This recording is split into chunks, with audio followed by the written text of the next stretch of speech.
अस्सलाम वालेकुम। अगले आने वाले 10 या 10 से कम मिनट के अंदर हम आपको होम एस्थेटिक्स के बनाए हुए मुख्तलिफ किचन्स दिखाएंगे।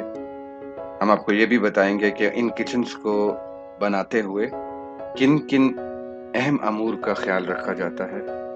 किचन डिज़ाइन से मुतल्लिक कुछ बेसिक मालूमात जो हैं वो भी आपको दी जाएंगी और इनका तमाम का मकसद ये होगा कि आप अपने किचन को एक बेहतर तरीके से डिज़ाइन कर सकें।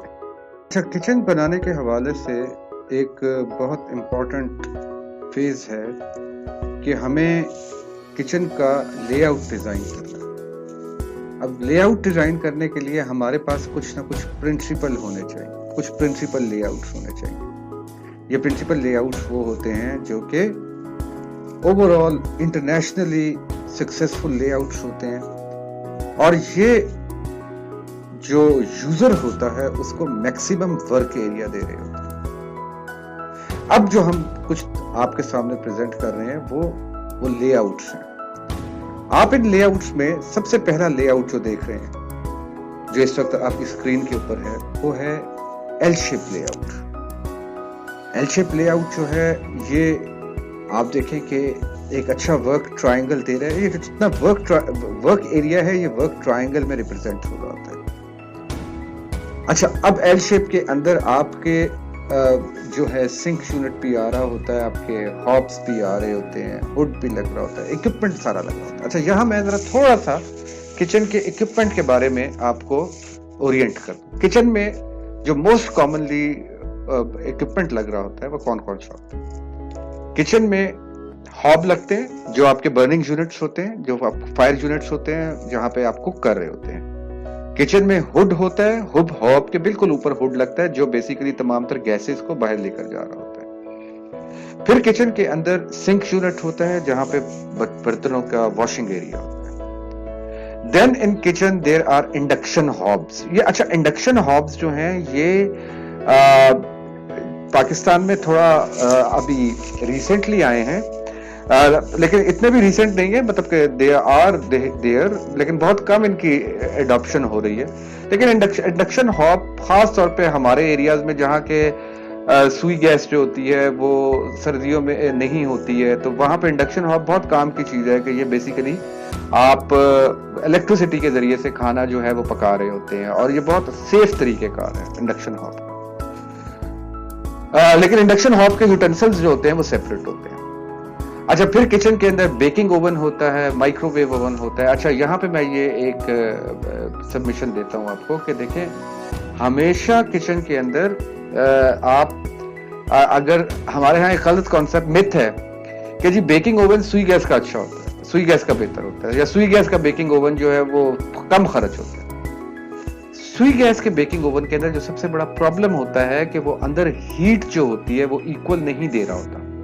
और जहां तक आप कम खर्च की बात करते हैं, वो कम खर्च एक्चुअली देखा जाए तो वो नहीं होता है, क्योंकि वो आपको उसको प्री हीट करना पड़ रहा होता है। जबकि इलेक्ट्रिकल ओवन को जितनी देर के लिए सुई गैस के ओवन को प्री हीट करना पड़ता है, इलेक्ट्रिकल ओवन को उतनी देर के लिए प्री हीट नहीं करना पड़ता। तो हमेशा अगर आप नया घर बना रहे हैं तो मेरी एडवाइस तो यही होगी कि आपको एक इलेक्ट्रिकल बेकिंग ओवन लेना चाहिए, और दूसरा उसके साथ बिल्कुल उससे मैचिंग जो होता है वो माइक्रोवेव ओवन। ये अमूमन बेकिंग ओवन और माइक्रोवेव ओवन ऊपर और नीचे लगाए जाते हैं।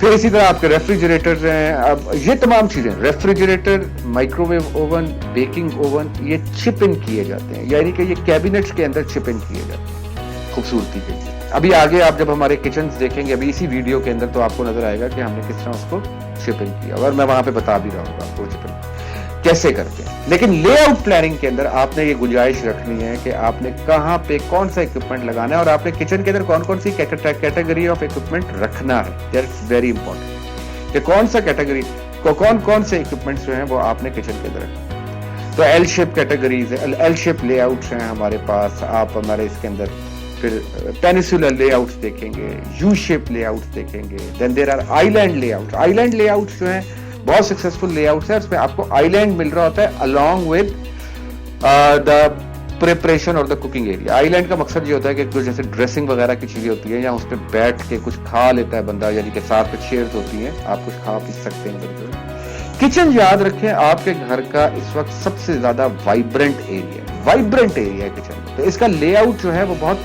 वाइब्रेंट होना चाहिए, यानी कि इसके अंदर नजर आए लेआउट के अंदर कि इस किचन के अंदर कोई ना कोई एक्टिविटी मौजूद हो।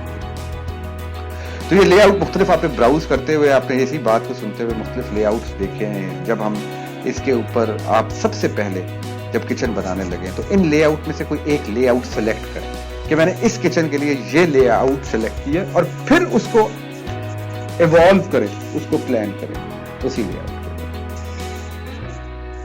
अब इसके बाद हम लोग अपने जो किचन्स बनाए हैं इनमें हर पिक्चर के ऊपर आपको बताऊंगा कि ये किस लेआउट को फॉलो करता रहा है। अच्छा, जैसे कि मैं पहले बात कर रहा था कि एक अच्छा किचन डेवलप करने से पहले एक अच्छी उसकी प्लानिंग की जरूरत है। अब आप ये जितनी पिक्चर्स देखेंगे हमारे बनाए हुए किचन्स की, सबसे पहले जब हम सोच लेते हैं ना कि हमने थीम क्या लेकर चलना है। अब आपको नजर आ रहा है कि एक किचन, जैसे ये किचन अब आपके सामने नजर आ रहा है, तो ये पैरेलल किचन है। थीम सेट एस्टेब्लिश की कि पैरेलल किचन बनाना है, फिर पैरेलल किचन की जितने कंपोनेंट्स हैं उसको हमने लेकर चलना। इसलिए आपको नजर आ रहा है पैरेलल किचन के अंदर आपको हॉब जो है वो दो जगहों पे नजर आ रहा है। ये किचन आपके सामने जो नजर आ रहा है ये L type kitchen with island. तो इसके तमाम कंपोनेंट्स जो L type kitchen with island है उसके रखे गए लगाए जाएंगे। सबसे पहले आपको ये लेआउट प्लानिंग का फायदा आपको होगा। अच्छा, अब आप यहाँ पे देखें, ये जो ऊपर वाले कैबिनेट और नीचे स्लैब के दरमियान जो जगह है इसको बैक स्प्लैश कहते हैं। ऊपर वाले स्लैब, ऊपर वाली कैबिनेट और नीचे वाली स्लैब, इनके दरमियान की जगह को बैक स्प्लैश कहते हैं। बैक स्प्लैश जो होता है ये टाइल्स में भी लगता है और ये इसके अलावा ग्लास में भी लगता है। ये आपके ऊपर चॉइस करता है कि आपकी ओवरऑल थीम में क्या चीज इम्बेड करनी, ग्लास इम्बेड कर रहा है या टाइल इम्बेड कर रहा है। यहाँ पे ये लोग कहते हैं कि ग्लास जो है शायद टूट जाता है, नहीं ऐसा नहीं है। जो पीछे इधर ग्लास लगाया जाता है वो टेम्पर्ड ग्लास लगाया जाता है, लेकिन दोनों मटेरियल ठीक है। आपके ओवरऑल बजट और आपकी ओवरऑल जो डिजाइन वो कॉम्बिनेशंस हैं उस पर डिपेंड करता है कि आप क्या चीज लगाएं। आपने इन्हीं तस्वीरों में ये देखा कि हम जितना इक्विपमेंट है किचन का वो किचन के अंदर फ्लश इन कर चिप इन कर रहे हैं। अब देखें, तीन चीजें हैं, किचन का इक्विपमेंट, किचन की कैबिनेट्स और किचन की एक्सेसरीज। इन तीन चीजों को बना के एक पूरा किचन बनता है। क्या क्या चीजें हो गई? एक हो गई किचन का कैबिनेट, दूसरा किचन का इक्विपमेंट और तीसरा किचन की एक्सेसरीज। इन तीन चीजों से आपका किचन जो होता है वो कंप्लीट हो रहा होता है, और इन तीन चीजों को ही आपने अपने किचन डिजाइन के अंदर इनकॉर्पोरेट करना होता है। दैट इज द रीजन यहां पर मैं बहुत ज्यादा होम एस्थेटिक्स तो बहुत ज्यादा किचन के लेआउट प्लानिंग और डिजाइन के ऊपर बहुत फोकस करते हैं, ताकि एक दफा आप डिजाइन कर लें, लेआउट बना लें, उसके बाद आप उसको बेहतर इनकॉर्पोरेट कर लेंगे। और इसमें आपको जब आप लेआउट बना रहे होते हैं तो इसके अंदर आपको हमने अपने घर के जो डायनामिक्स हैं उनको कंसिडर करना है। यहाँ पे एक ये बहुत इंपॉर्टेंट चीज है कि ये वो स्टेजेस होती है कि हमें 10 लोग मशवरे दे रहे होते हैं। वो जो 10 लोग मशवरे दे रहे होते हैं वो 10 लोग अपने घर के हिसाब से मशवरा दे रहे होते हैं। हमने अपने घर को देखना है, हमने अपनी चीजों को देखना है कि यार हमारे लिए क्या चीज सूट करती है। हमारे लिए बैक स्प्लैश हो सकता है शीशे का सूट ना करता हो, हमारे लिए बैक स्प्लैश टाइल का सूट करता हो, हमारे लिए हो सकता है डिश वॉशर की हमें जरूरत ही ना हो, हमारे लिए हो सकता है कि इंडक्शन हॉब की हमें बहुत सख्त जरूरत हो। तो बात यह है कि this all depends upon our requirement. तो इसलिए ये जो हम लोग अक्सर ये गलत कर लेते हैं कि हमारे पास 10 लोग आते हैं, हम 10 लोगों का मशवरा लेते हैं और 10 लोग जो होते हैं वो अपने एंगल में बात कर रहे होते हैं, तो उससे एक बहुत सा तफाफुल बर्पा हो जाता है।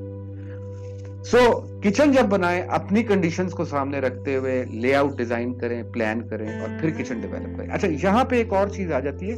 देखिए, किचन जो है ना, ये डब्बों को असेंबल करने का नाम नहीं है कि ठीक है, एक कारपेंटर डब्बे को असेंबल तो कर लेगा, लेकिन कारपेंटर जो है वो उसको नहीं पता कि हिंज किधर लगनी है, पियानो कब्जा किधर लगना है, उसको नहीं इन चीजों को पता है। वो हर जगह कहेगा नहीं जी मैं ए भी कर सकना तो मैं ओ भी कर सकता। नहीं, ऐसा नहीं है। आपने अपने डिजाइन के हिसाब से काम करना है। तो हमेशा किचन के लिए स्पेसिफिक लोगों को रख देके, अगर आप इवन कारपेंटर भी सिलेक्ट कर रहे हैं तो स्पेसिफिक कारपेंटर लेकर आए। दरवाजे बनाने वाला किचन नहीं बना सकता। यहां पे मैंने बहुत जगहों पे देखा है कि जो बंदा दरवाजे बना रहा है उसी से हम किचन कह रहे हैं बना दो। दिस इज रॉन्ग, ऐसा नहीं हो सकता।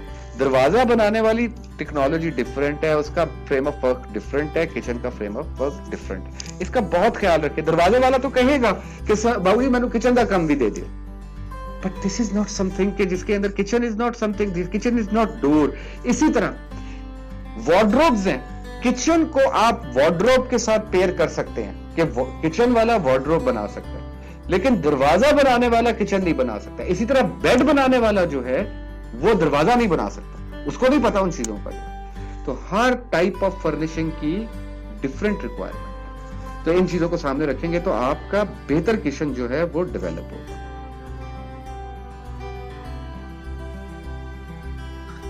तो एट द एंड अब हमने देखना ये है कि जब हम एक क्वालिटी किचन की बात करते हैं तो it will start from first we need to go for layout design. हम लेआउट डिजाइन करें उसका, फिर उसके बाद डेवलप करने के लिए स्पेसिफिक किचन डिजाइनर उसको लेकर आए, किचन डेवलपर उसको लेकर आए, जो किचन या किचन को जो कारपेंटर बनाता है उसको लेकर आए। अगर इन तमाम चीजों को हम अपने सामने रखते हैं तो will be able to develop a quality kitchen. Thank you. इंशाल्लाह नेक्स्ट वीडियो में हम वुड एस्थेटिक्स के बनाए हुए डोर्स और वार्डरोब्स के बारे में बात करेंगे।